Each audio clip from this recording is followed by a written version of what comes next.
یہ بات حل نہیں ہو رہی، کیا مسئلہ ہے؟ علوم خمسہ تو آئیں گے نا. یہ 26 نمبر صفحہ نکالے، آپ سے عرض کیا ہے.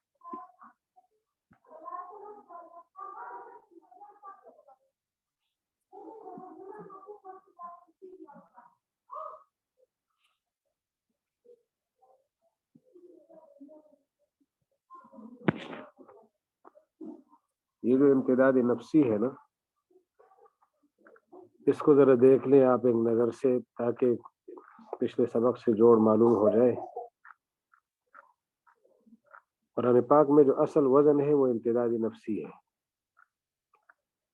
امتداد نفسی یعنی سانس کی درازگی، اصل یہ ہے. حلقوم میں، گردن میں سانس کی آمد و رفت ایک طبعی امر ہے، اس کے اوپر لکھا ہے آپ، لیکن یہ پیج پورا سامنے نہیں ہے. کیا مسئلہ ہے؟ کچھ ہے اس کمپیوٹر میں ہے یا کیا کہانی ہے؟ اس کا جو پہلا اس کی لائن ہے نا، ہیڈنگ، وہ سامنے نہیں ہے. قرآن کریم کا وزن امتداد نفسی ہے.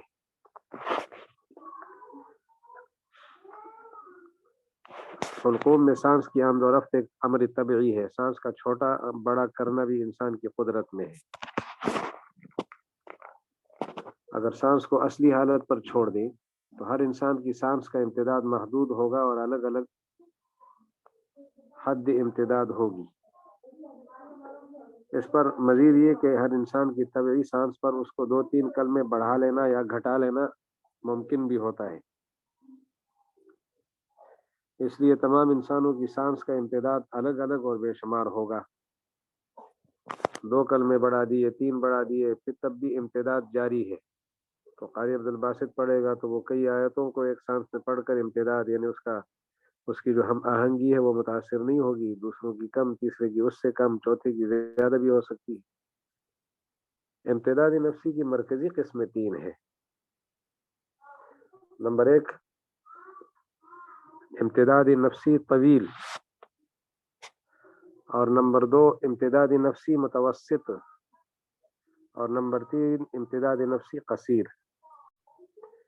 طویل کی مثال سورہ نساء ہے، اور متوسط کی مثال سورہ اعراف اور انعام ہے، اور قصیر کی مثال سورہ دخان اور شعراء وغیرہ آیتیں ہیں. اگلے 2 صفحے کھولیں. قرآن کریم کا قافیہ حرف مدہ پر سانس کا ٹوٹنا ہے. جہاں حرف مدہ ہو اور اس کے بعد کوئی حرف آ جائے تو سانس اسی حرف مدہ پر ٹوٹ جاتا ہے. چنانچہ قرآن کریم کا قافیہ بڑا وسیع ہے. حرف مدہ جس پر قاری کا سانس ٹوٹ جائے وہی قرآن پاک کا قافیہ ہے، جس کے اعادے اور تکرار سے خاص لطف ملتا ہے. یہ حرف مدہ کہیں الف، کہیں یا اور کہیں واو ہوتے ہیں. ان تینوں حروف سے پہلے چاہے میم ہو، چاہے قاف ہو، چاہے را ہو، سب ایک دوسرے کے موافق اور ایک ہی قاعدے پر جانے جائیں گے.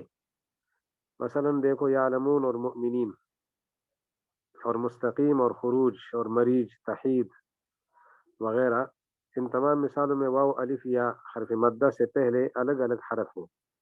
یعلمون میں واو سے پہلے میم ہے، مومنین میں یا سے پہلے نون ہے، مستقیم میں یا سے پہلے قاف ہے. یہ تمام ایک ہی قاعدے پر مانے جاتے ہیں. کلمے کے آخر میں الف کا آنا، کریمن، حدیثن، نصیرن، بصیرہ وغیرہ جو الفاظ آ رہے ہیں یہ بھی قرآن کریم کا قافیہ ہے. ان الفاظ میں جو آخر میں الف آ رہا ہے یہ قرآن پاک کا قافیہ ہے. تو اس کے بار بار پڑھنے میں بھی ایک لذت محسوس ہوتی ہے.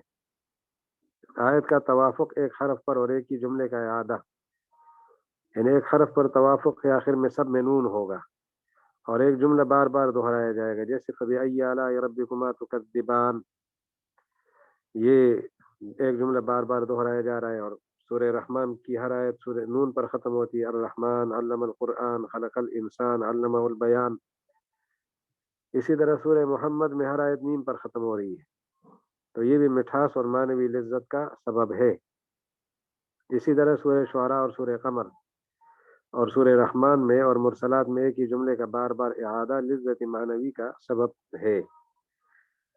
سورہ شعراء میں ان فی ذلک لآیہ وما کان اکثرهم مؤمنین وان ربک لہو العزیز الرحیم 8 دفعہ آیا ہے. اور سورہ قمر میں وَلَقَدْ يَسَّرْنَا الْقُرْآنَ لِلذِّكْرِ فَهَلْ مِن مُدَّكِرٍ اور اسی طرح سورہ رحمان میں فبأي آلاء ربكما تكذبان، سورہ مرسلات میں ویل یومئذ للمکذبین، یہ آیتیں بار بار آ رہی ہیں، یعنی یہ جملے بار بار آ رہے ہیں لطافت اور لذت کو بڑھانے کے لیے۔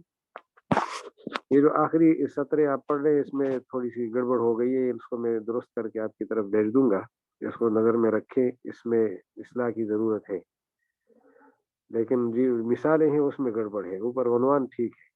آخری صورت کے فواصل کا اول صورت سے مختلف ہونا، کبھی ایسا ہوتا ہے سامع کو لطافت دینے کے لیے اور چست کرنے کے لیے سورت کے اول میں جو قافیہ ہوتا ہے اور فاصلے ہوتے ہیں آخر میں وہ نہیں ہوتے، بدل کر دوسرا فاصلہ آ جاتا ہے، شروع میں اور آخر میں اور، انداز بدل جاتا ہے۔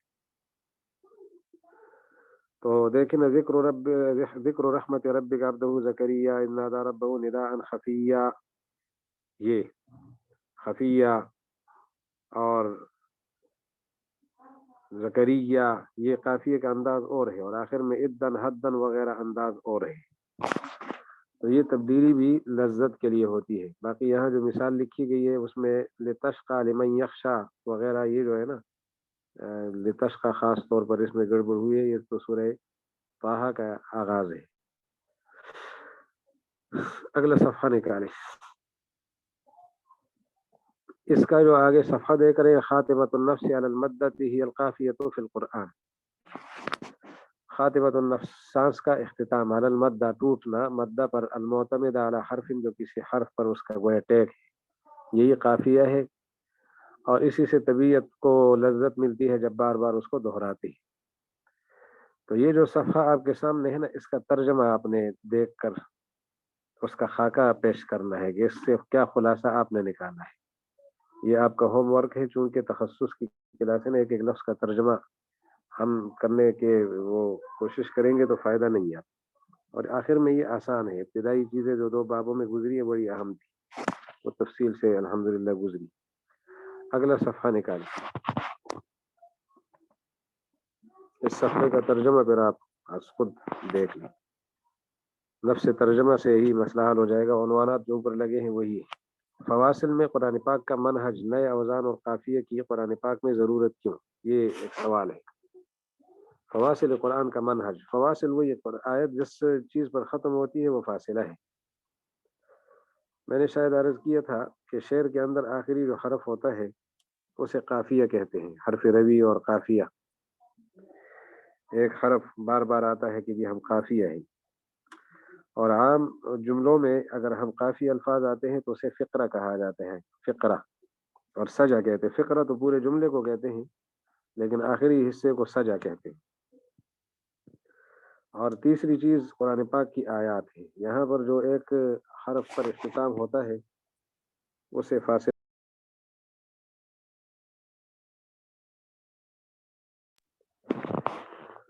تو یہاں ایک سوال پیدا ہوتا ہے کہ اللہ تعالیٰ نے قرآن پاک میں وہ اوزان اور قافیے کیوں نہ ذکر کیے جو شعراء کے ہاں معتبر اور پڑھنے سننے میں لذیذ تر معلوم ہوتے ہیں، شاعروں کے ہاں معروف ہے، دنیا جانتی ہے، تو ان قافیوں کو اور ان اوزان کو کیوں بنیاد نہیں بنایا؟ تو اس کا جواب یہ ہے کہ شعراء کے اوزان اور قوافی اگرچہ لذیذ تر ہے لیکن اقوام اور ازمان کے بدلنے سے ان کی لذت بھی بدل جاتی ہے، قوم بدل گئی، ایک قوم کا مزاج اور ہے دوسری قوم کا اور ہے، تو لذتوں میں فرق آتا ہے، قافیے بھی بدلتے رہتے ہیں، اوزان بھی بدلتے ہیں، جب اوزان بدلے تو لذتوں میں بھی تبدیلی آتی ہے، اور یہ تبدیلی قرآن پاک کے لیے پھر گویا عیب ہو جاتی ہے اگر اس کی پابندی کی جاتی، یعنی اس زمانے میں رائج اوزان کی پابندی ہوتی، آج وہ اوزان اگر رائج نہیں ہے، یا عربوں کے ہاں تو رائج ہے، پٹھانوں کے ہاں اور غیر پٹھانوں کے ہاں جو عجمی لوگ ہیں رائج نہیں ہے، تو ان کے لیے قرآن پاک کے پڑھنا اس کا درج سر ہوتا ہے۔ تو اس لیے اللہ جل شانہ نے انسانی فطرت کے اندر جو توافق تقریبی ہے، ہم آہنگی، صوتی ہم آہنگی، اس کا لحاظ کیا ہے اور انسانوں کے قواعد کی پابندی نہیں کی۔ تو یہ ذرا آپ دیکھتے جائیں، یہاں ایک سوال پیدا ہوتا ہے کہ اللہ تعالیٰ نے قرآن کریم میں وہ اوزان اور قافیے کیوں نہ ذکر کیے جو شعراء کے نزدیک معتبر اور پڑھنے سننے میں لذیذ تر معلوم ہوتے ہیں؟ اس کا جواب یہ ہے کہ شعراء کے اوزان و قوافی اگرچہ لذیذ تر ہے لیکن اقوام و ازمان کے بدلنے سے ان کی لذت بھی بدل جاتی ہے اور یہ تبدیلی قرآن کے لیے عیب ہو جاتی۔ دوسرے زمانے کے لوگ گزشتہ اوزان و قوافی کی لذت کو محسوس نہ کرتے تو قرآن کریم کو بے کیف کہتے کہ بے وزن ہے، سر نہیں ہے اس میں۔ ایک تو یہ ایک جواب تو یہ ہوا۔ دوسرا مزیدار جواب ہے وہ یہ کہ جو مقرر انسانوں کے ہاں اوزان اور قافیے تھے ان سے ہٹ کر نئے انداز میں پیش کرنا تو نبی علیہ السلام کا کمال ہے۔ اگر انہی اوزان کی پابندی ہوتی تو کافروں کا جو الزام تھا وہ ٹھیک تھا کہ آپ شاعر ہو، حالانکہ قرآن پاک کہتا ہے کہ نبی علیہ السلام شاعر نہیں ہے۔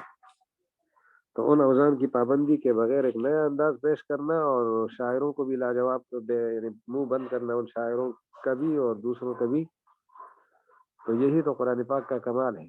دوسرا جواب یہ کہ ایک نئے وزن اور نئے قافیے کے ساتھ قرآن کریم کا ایک امی رسول کا پیش کرنا اس کی رسالت کی بہت بڑی دلیل ہے۔ اگر قرآن کریم انہی قدیم اوزان و قافیے پر اترتا تو کفار سمجھتے یہ تو وہی قدیم شعر، قدیم وزن اور قدیم قافیہ ہے، تو اس سے ان کو کوئی نیا فائدہ حاصل نہ ہوتا۔ تیسری بات، نیز یہ فصحاء اور بلغاء کی عادت رہی ہے کہ اپنے مضامین اور اپنے اشعار میں کوئی نئی صنعت اختیار کریں تاکہ اپنے ہم مثل اور ہم عمروں پر فوقیت واضح ہو سکے۔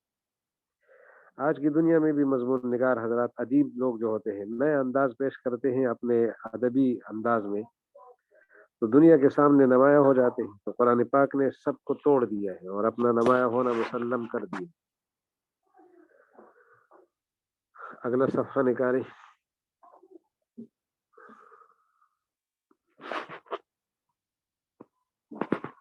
اس صفحے میں آپ کو جو عنوانات ہیں ان پہ نظر رکھے۔ 3 بڑے عنوانات ہیں۔ منہج القرآن فی الفواصل، فاصلوں میں قرآن پاک کا اپنا نہج، اور اس کے آخر میں کس انداز سے قرآن پاک بات پیش کرتا ہے۔ ایک یہ السر فی الآیت الطویلہ مع الآیت القصیرہ وبالعکس، چھوٹی آیت کے ساتھ بڑی آیت آ جاتی ہے، کبھی بڑی آیت کے ساتھ چھوٹی آیت آ جاتی ہے، اس میں کیا راز ہے۔ اور آخری عنوان یہ ہے الآیت ذات القوائم الثلاث، 3 پایوں والی آیت، 3 پایوں والی آیت۔ یوم تبیض وجوہ وتسود وجوہ فاما الذین اسودت وجوہہم اور واما الذین ابیضت وجوہہم، اس کو دیکھتے ہیں تو یہ آیتیں یعنی 3 پایوں والی آیت سمجھی جا رہی ہے، 3 حصے اس کے بن رہے ہیں۔ تو اما الذین اسودت وجوہہم، اس کو پچھلے کے ساتھ جوڑ دیں یا اگلے کے ساتھ جوڑ دیں، یہ احتمالات اور امکانات رہتے ہیں۔ تو بہرحال یہ اس کو آپ اس کا ترجمہ دیکھ لیں گے، کہیں الجھن ہو تو پھر پوچھ لیں گے آپ ایڈمن کے ذریعے سے۔ اگلا صفحہ نکال لیں۔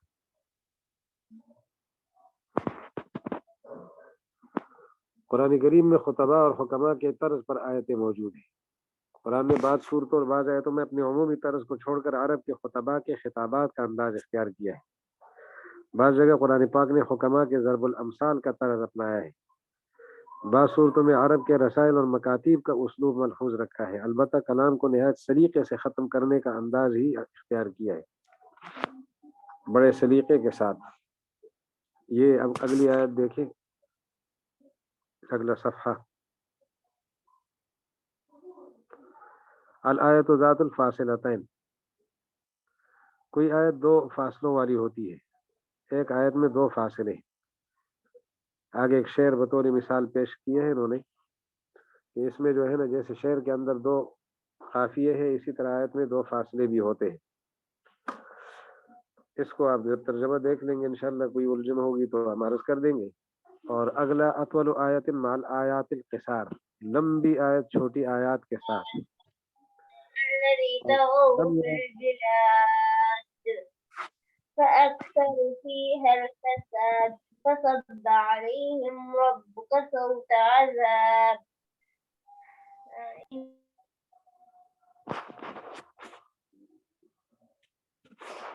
یہ کیا آواز آئی؟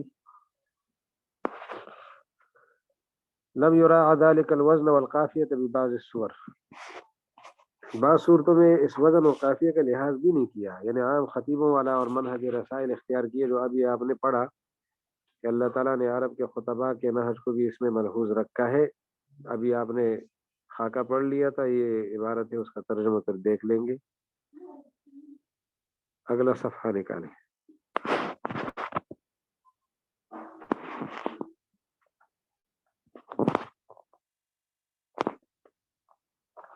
علوم خمسہ کا بیان بلا ترتیب کیوں ہے؟ یہ اہم سوال ہے. علوم خمسہ آپ کو یاد ہوں گے،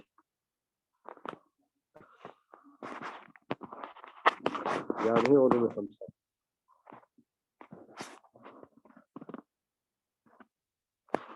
قرآن پاک کی کوئی آیت ان علوم خمسہ سے باہر نہیں ہے.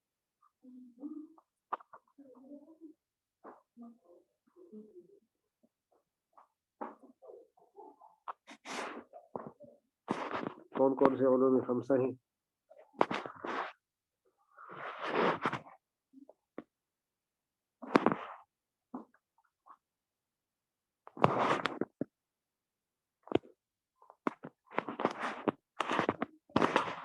جواب نہیں آ رہا.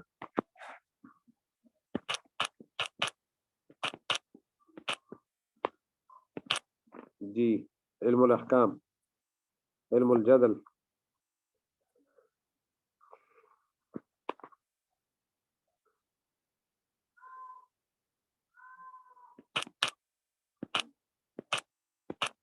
جی، تذکیر بآلاء اللہ، تذکیر بآلاء اللہ، تذکیر بایام اللہ. تذکیر لفظ ذہن میں رہے. تذکیرات ثلاثہ، تذکیرات ثلاثہ، یہ بات ذہن میں رہے، صرف ایام اللہ نہیں ہے.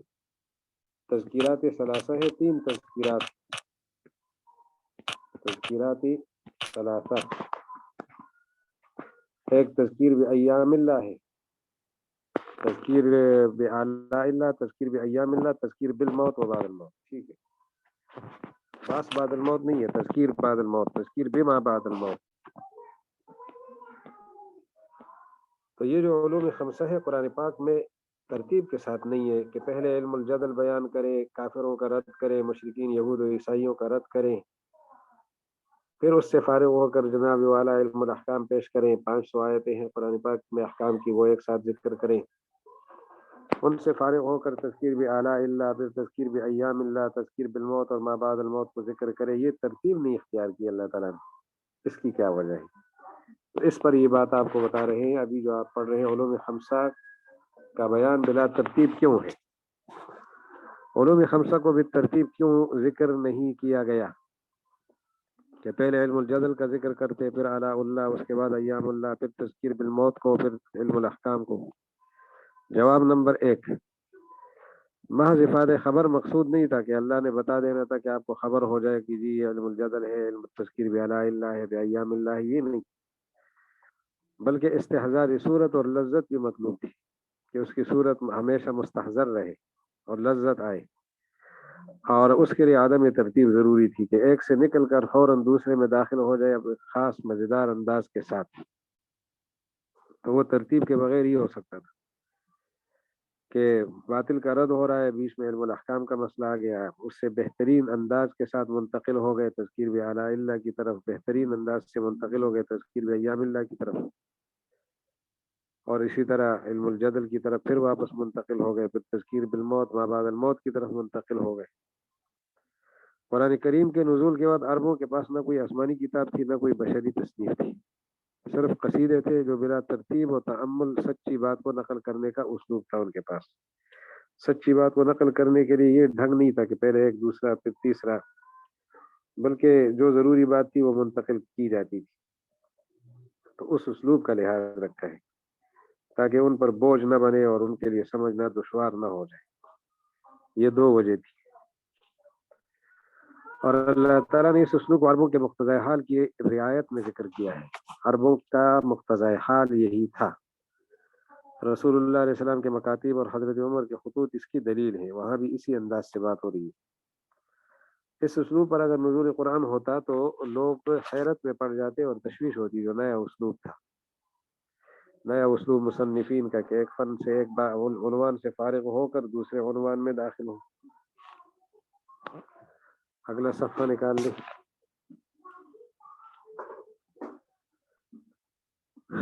یہ اگلے صفحے کا آپ ترجمہ صرف دیکھ لیں گے اپنے طور پر. تو یہی بات کہی گئی ہے کہ علوم خمسہ ایک ترتیب کے ساتھ کیوں نہیں ہے. عبارت کا ترجمہ ذرا آپ دیکھ لیں گے. اگلا صفحہ نکالیں.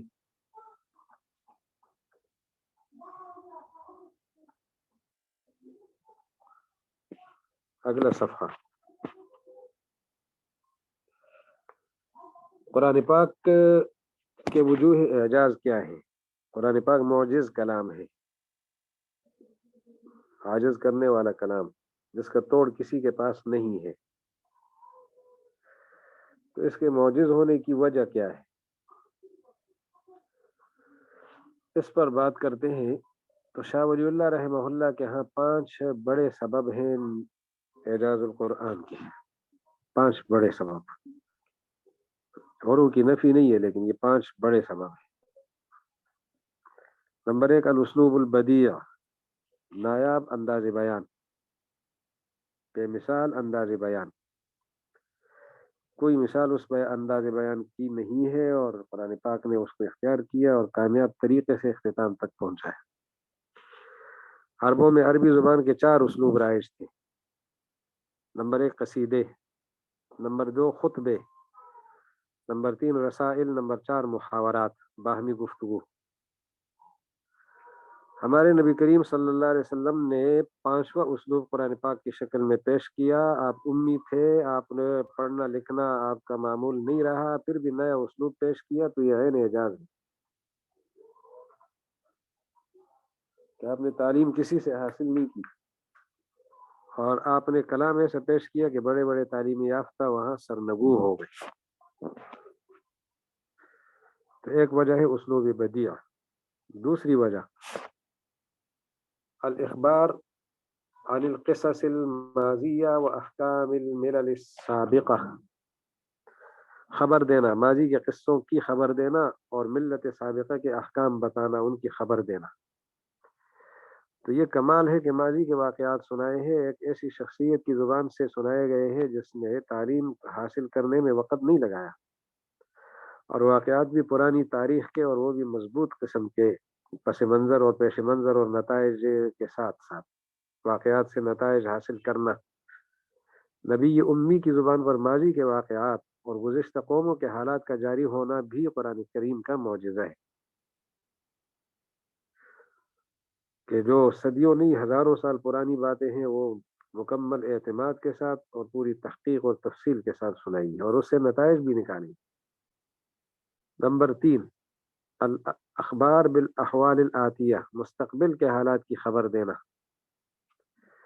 جب بعد میں اس طرح کے واقع ہو جاتا ہے، اسی طرح کا واقعی اس طرح کی وہ خبر واقع ہو جاتی ہے تو یہ نیا اسلوب ظاہر ہوتا ہے، نیا اعجاز ظاہر ہوتا ہے، نیا اعجاز.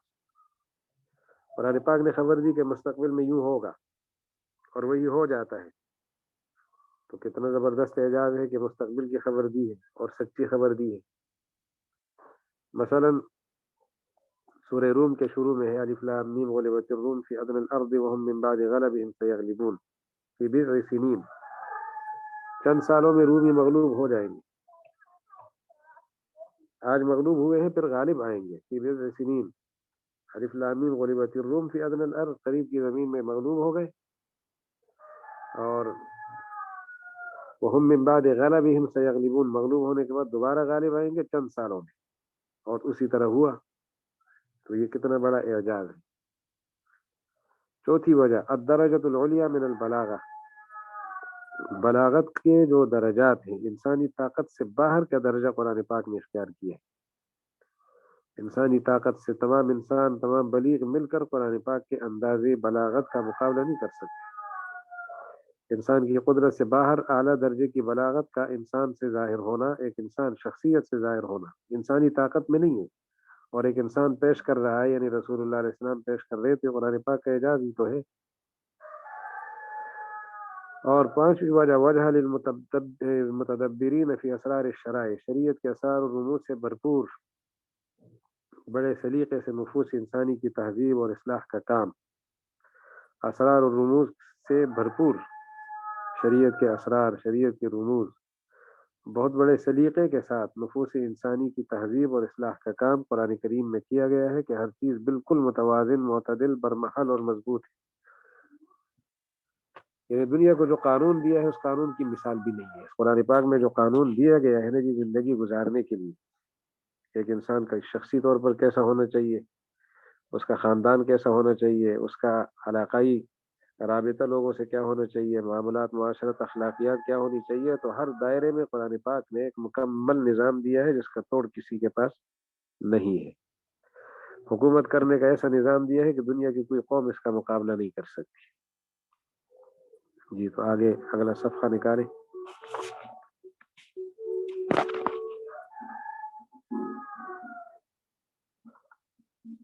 ہاں جی، وَإِن سَأَلُوهُ فصل فی وجوہ اعجاز القرآن الکریم، اس پہ آپ توجہ رکھیں۔ اعجاز قرآن کریم کے وجوہ کے اسباب، اعجاز قرآن کریم کے اسباب کیا ہے؟ وجوہ کا معنی اسباب ہی ہے۔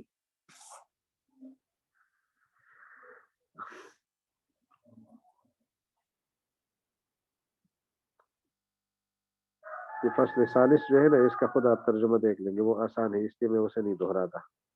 فصل ثالث کہ آپ نے اللہ تعالیٰ نے ان علوم کو مقرر کیوں پیش کیا اور ایک ساتھ ذکر کیوں نہیں کیا، اس کی وجوہات آگے آپ کے سامنے آ جائیں گی۔ یہ جو فصل رابع ہے اس کو ذرا دیکھ لیں۔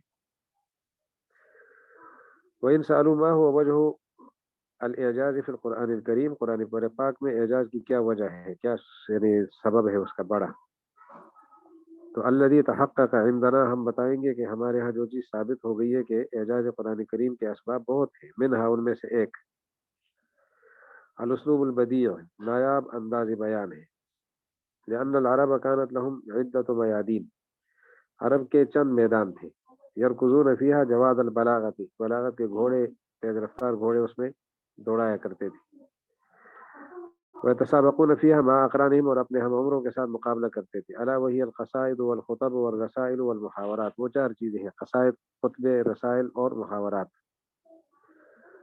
ولم يكونوا يعرفون غير هذه الاصناف الاربعه، ان چار قسموں کے علاوہ وہ نہیں جانتے تھے۔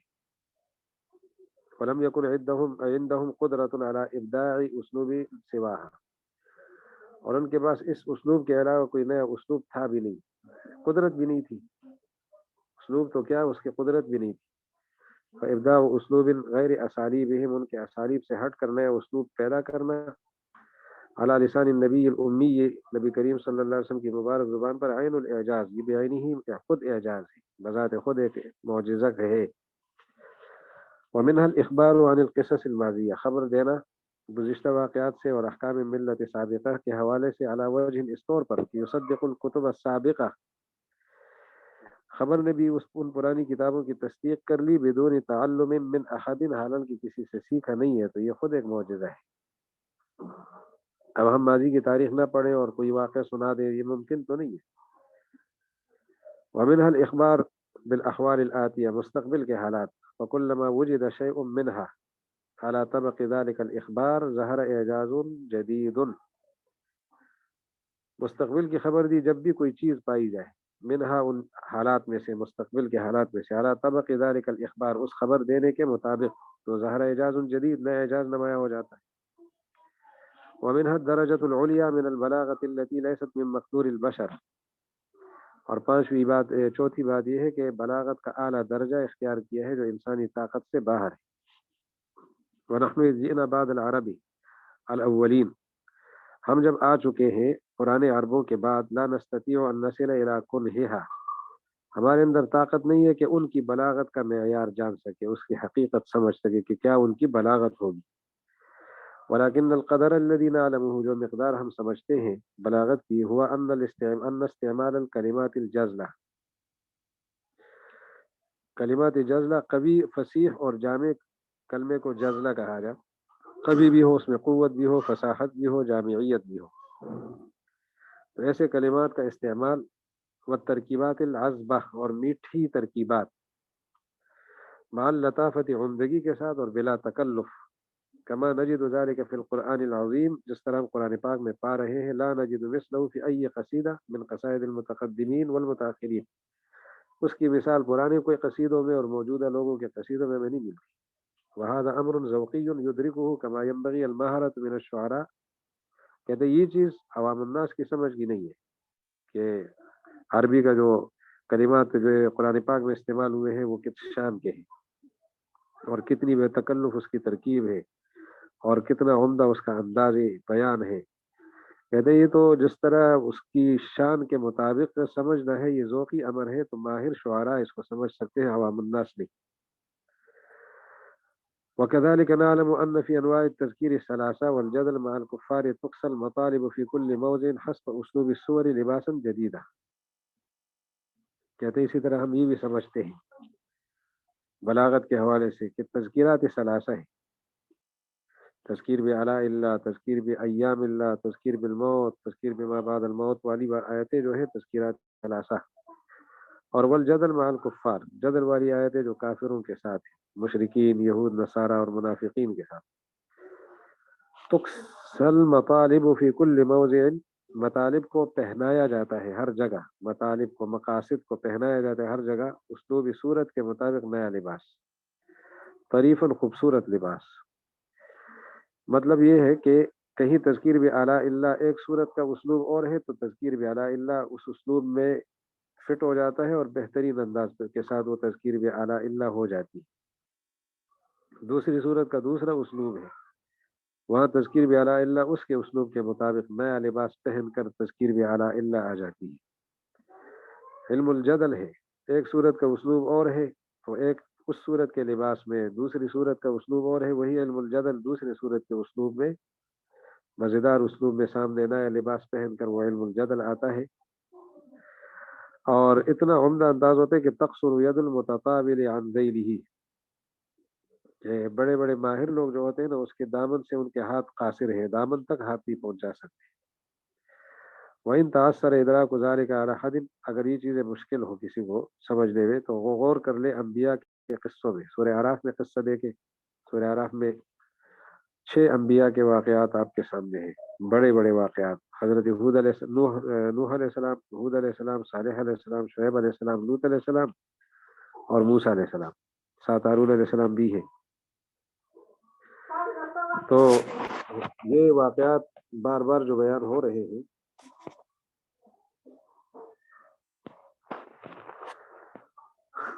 یہی واقعات سورہ ہود میں ہے، پھر سورہ شعراء میں ہے اور پھر سورہ صافات میں بھی ہے اور پھر یہی قصے سورہ ذاریات میں ہیں. ان ساری صورتوں میں پڑھ کر آدمی کو پتہ لگ جاتا ہے کہ ہر جگہ انداز کتنا مختلف ہے اور قصہ وہی ہے لیکن لذت کتنی عجیب و غریب پیش کی جا رہی. وَكَذَلِكَ الْحَالُ فِي ذِكْرِ تَعْذِيبِ الْعُصَاةِ وَتَنْعِيمِ الْمُطِيعِينَ، یہی حال نافرمانوں کی سزا کا ہے اور فرمانبرداروں کے نوازنے کا بھی ہے، نوازنا. فقد يذكر ذلك في كل باب في كل مقام باسلوب جدید، یہ چیزیں مذکور ہے ہر مقام میں نئے انداز کے ساتھ.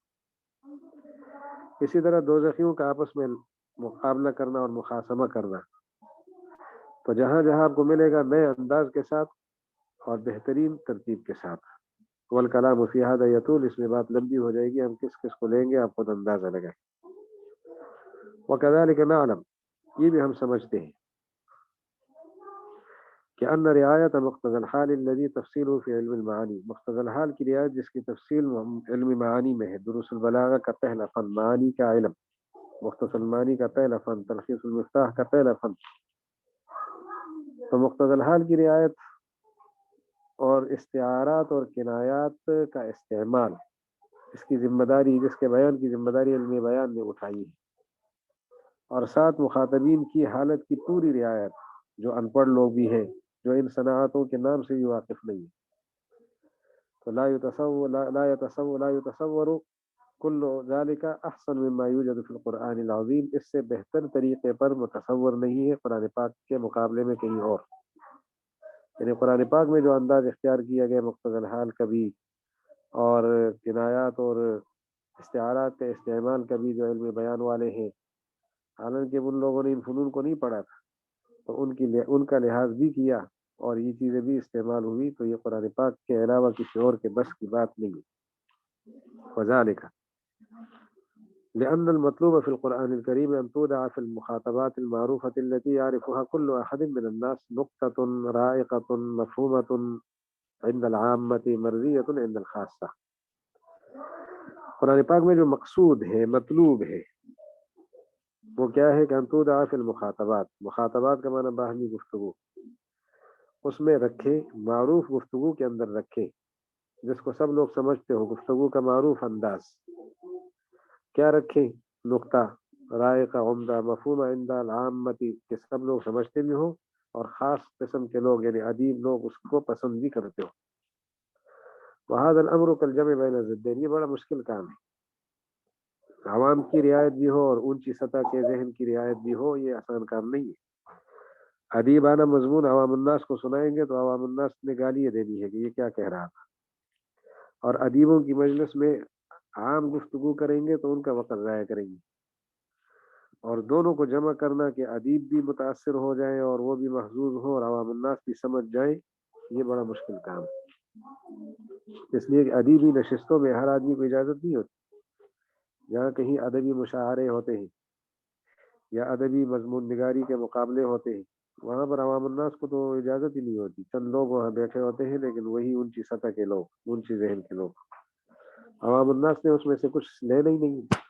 لیکن قرآن پاک نے ایسا نہیں کیا، عوام اور خواص دونوں کو مخاطب کیا، خواص بھی بڑے محظوظ ہوئے اور عوام الناس کو بھی پورا پورا فائدہ ملا۔ یہ ایسا ہے جیسے دو ضدوں کو جمع کرنا، یہ انسانی طاقت سے باہر ہے۔ واللہ علی کل شیء قدیر، اور اللہ تعالیٰ ہر چیز پر قادر ہے۔ تو حضرت شاہ صاحب آخر میں ایک شعر سنا کر ایک بات بتانا چاہتے ہیں کہ یہ کمالات قرآن پاک کے ہماری نظر میں آ گئے ہیں، اگر آپ مزید غور کریں گے پتہ نہیں کتنے کمالات۔ یزید کا وجہ حسنہ، اس کا چہرہ آپ کی نظر میں حسن بڑھا دے گا۔ اذا ما زدتہ نظرہ، جتنا زیادہ دیکھو گے، جتنا زیادہ دیکھو گے، حسن کے نئے نئے انداز آپ کے سامنے آئیں گے، نئے نئے خد و خال نمایاں ہوں گے۔ ومنہا، اور ان میں سے ایک وجہ، یہ جو وجہ ہے یہ وجہ نمبر 5 ہے، وجہ لا يتيسر فهمه لغیر المتدبرین فی اسرار الشرائع، جنہوں نے اسرار شرائع میں غور نہیں کیا، اس وجہ کی سمجھ ہر ایک کے بس میں نہیں ہے، وہ یہ کہ یہ جو علوم خمسہ ہے فی نفس بنفسه تدل على ان القرآن نازل من عند اللہ تعالی لہدایت بنی آدم، یہ 5 علوم خود انسانی ہدایت کے لیے آئے ہیں، جو اسرار شریعت کے ماہرین ہیں اور جو سمجھتے ہیں کہ شریعت کے احکامات کی کیا کیا حکمتیں ہیں، وہ اس پر پہنچتے ہیں کہ قرآن پاک میں جو 5 علوم ہیں بہترین انداز کے ساتھ ہیں۔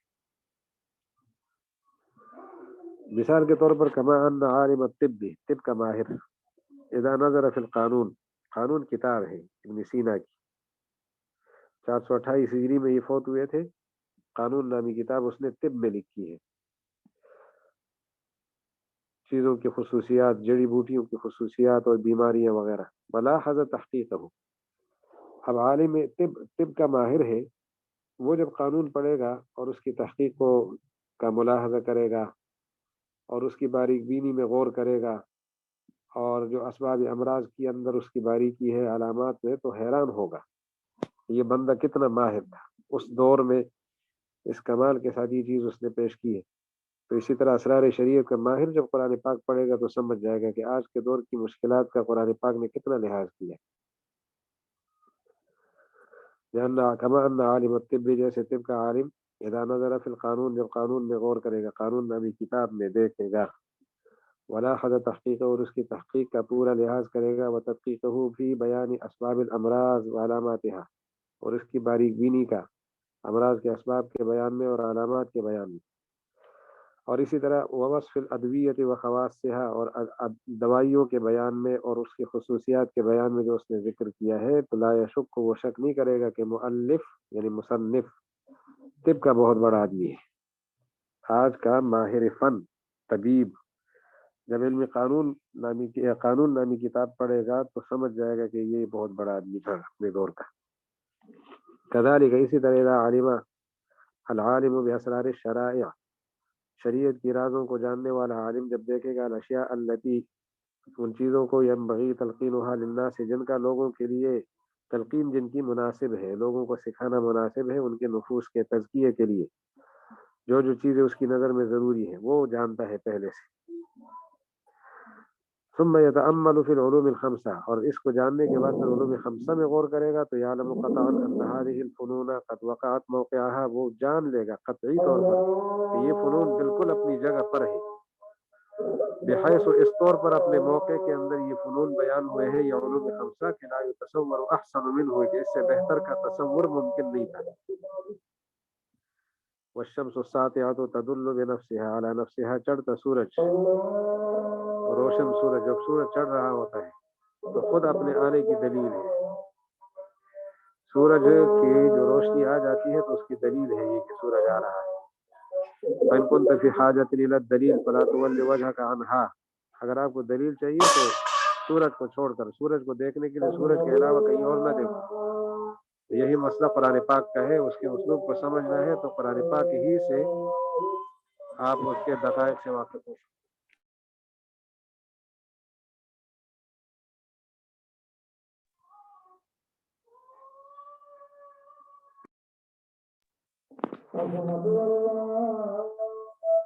اذان کا جواب دے دیتے ہیں کہ آپ سمجھ کیا ہے تو اس کا شاعری یعنی قرآن پاک کا شاعری سے تقابلی جائزہ یہ چیز تو شاید امتحان میں نہ آئے لیکن آپ اس کو سمجھ جائیں کہ شعر و شاعری کا قرآن پاک سے کیا جوڑ ہے کوئی نہیں شعر و شاعری قرآن پاک کے سامنے کیا حیثیت ہے صرف و معروف اوزان کا ایک تعارف دینا تھا اور شاعری پر جو کتابیں ہیں نا متن الکافی ایک کتاب ہے اس کی اردو شروحات بھی چھپی ہوئی ہے ان کو بھی دیکھ سکتے ہیں آپ فائدہ اٹھا سکتے ہیں اور کوئی الجھن محسوس کرے تو رہنمائی بھی انشاءاللہ اللہ تعالیٰ کی آسان فرما دیں گے انشاءاللہ پھر اگلی نشست چاہتے ہیں کہ 2 نشستوں میں کتاب مکمل ہو جائے اور 12 جنوری سے پہلے ختم ہو جائے 2 فصلیں ایک نشست میں اور 2 فصلیں دوسری نشست میں مکمل کر لیں گے 4 فصلیں ہیں آخر تک درمیان میں اگر کوئی وقت ہو آسانی سے تو وہ پھر ایڈمین کو بتا دیں اس میں انشاءاللہ عشاء کے بعد کا وقت مناسب ہوگا کسی بھی دن آپ پھر بتا دیں بدھ کے دن کے علاوہ کوئی بھی دن ہو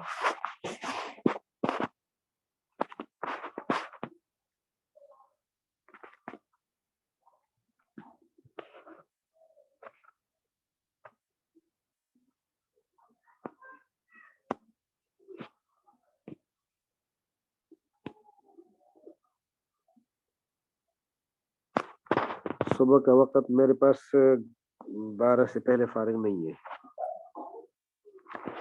اس لیے میں نے عرض کیا لیکن خیر ایک نشست گزار دیتے ہیں نا اگلے اتوار تک آپ اسی پہ رہے تو اس کے بعد ایک نشست کی ضرورت ہوگی تو اسی ہفتے میں انشاءاللہ کر لیں بلکہ 3 نشستیں مناسب ہوگی ایک نشست میں سوالات اور جوابات ہو جائیں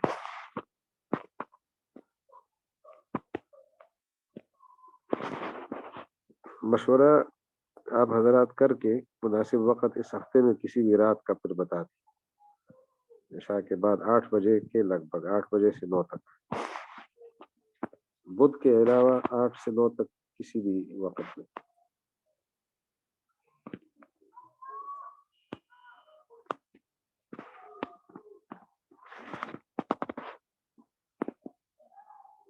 اگر اس ہفتے میں بھی ہو تب بھی انشاءاللہ ٹھیک ہے اور اگر اس ہفتے میں ہو جائے تو 4 نشستوں میں اگر وقت ہمیں مل جائے نا تو پھر مکمل تفصیل سے بات ہو سکے گی 2 نشستوں میں تو انشاءاللہ مکمل ہو جائے گا یہ باب لیکن اگر 4 نشستیں مل جائے تو بہت اچھا ہو جائے